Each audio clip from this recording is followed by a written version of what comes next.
Sometimes my life feels so good, it's like a fairy tale.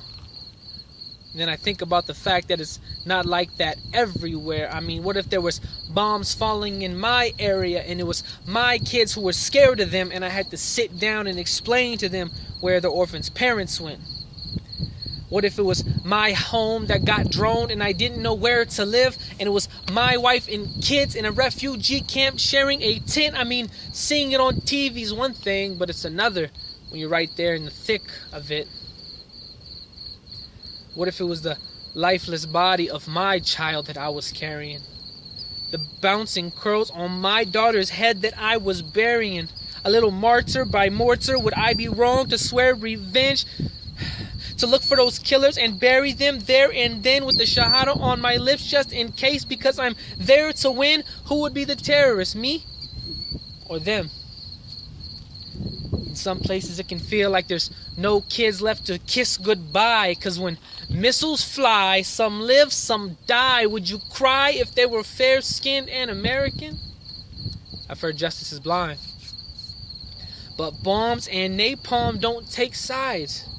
They take flight from the soldiers of Iblis, hit kids in the street and take life, take husband, take wife, midnight or daylight. And those who don't die or take flight want to stay and make right those wrongs. So they make bombs, steal guns, take knives.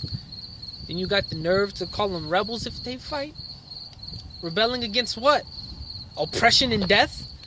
Fighting for freedom, what little is left?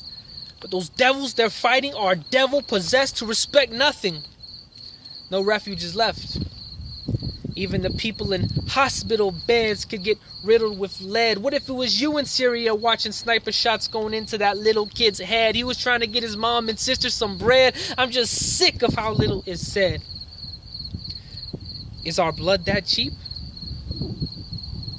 I guess nobody cries over a little spilt water, but that's not a movie scene. That's someone's flesh and blood, son and daughter, and they felt every bit of pain when they got slaughtered, but mashallah, they are martyrs.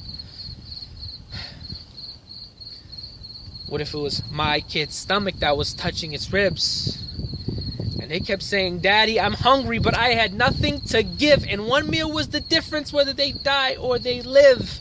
And what if it was your charity that made its way to their lips? What if the believers gave like they weren't really giving, just transferring funds from this life to Jannah? Would victory come if we stayed up and prayed while our enemies were asleep, repenting to Allah while we cry and we weep? O Ummah of Muhammad, inheritor of the prophets, is this as soon are we forgotten? Have we so soon forgotten that Allah is with those who have sabr? A nation that prays Fajr, and victories like that of Badr are for those who behave like the Sahaba. And sometimes a win can look like a loss in the present, especially when we lose whole neighborhoods to enemy weapons. Yeah, you lost your house, but you'll get a mansion in heaven. And this ummah is one body. We all feel this infection, so give what you can and give them protection, because by Allah, on the day of resurrection, will be questioned.